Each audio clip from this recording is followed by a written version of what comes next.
Қазақстан тарихы әлемдік деңгейдегі тарих. Жер асты мен жер үсті қазба байлықтарынан бөлек археологиялық ескерткіштер мен ашылған жаңалықтар осыған дәлел. Тіпті ұлт құндылықтарын сақтау мен насихаттауға бағытталған қазақ күнтізбесі арнайы дайындалған. Тарихи жауһар алтын адам күні жайлы толығырақ тілші материалында.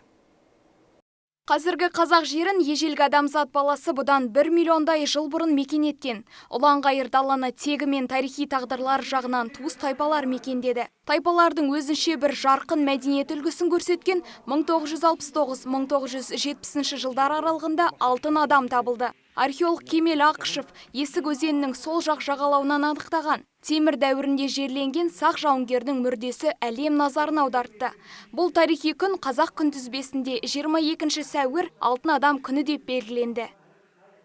22 сәуір ерекше күн болып тұр, себебі 1969 жылы Есік қорғанында Кемел Ақышев деген археолог ағамыз осы алтын адамнан қорған тапқан еді.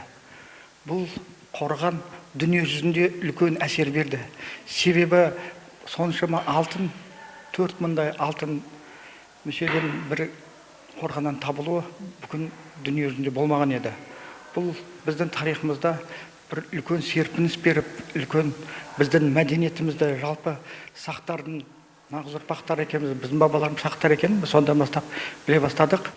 Қасиетті ұлы дала жерінен алғашқы жаңалықтан соң бірнеше алтын адам табылды. Соның бірі біздің өлкемізден табылған археологиялық құндылық. 2010 жылы Дауылпаз ақын Қасым Аманжолов ауылына қарасты Талды қорымындағы қорғаннан анықталған. Алтын адам сақ тайпасының ел басшысы немесе әскер бастаған қолбасшысы деп болжалған. Ұлттық тарихымызды насихаттау, жас ұрпаққа өз қаһармандарын таныту мақсатында дәл осы күн ерекше назарға алынды. Жалпы 2019 жылы Қарағанды қаласында біз қазақ күнтізбесі жобасын тұсауын кескен болатынбыз. Аталған күнтізбе жалпы біздің ұлттық құндылықтарды насихаттауға бағытталған. Өткен жылдан бастап, осы жылдан бастап біз осы қазақ күнтізбесінің жалпы 46 күні бар, атаулы күн бар. Енді биылдан бастап біз осы ішіне алтын адам күнін қостық. Жалпы енді өздеріңізге белгілі, алтын адам осы 22 сәуір күні, осы күні 1970 жылы Есік қорғаннан табылды. Бірінші алтын адам бүгінгі дейін өздеріңізге белгілі 10-ға жуық алтын адам табылды Қазақстан аумағында. Енді негізгі мақсат қандай? Негізгі мақсат осы бүгін өздеріңіз көріп отырсыздар, мынау колледж студенттері келіп жатыр. Негізгі мақсат осы өзіміздің мәдениетімізді, тарихымызды жастарға насихаттау.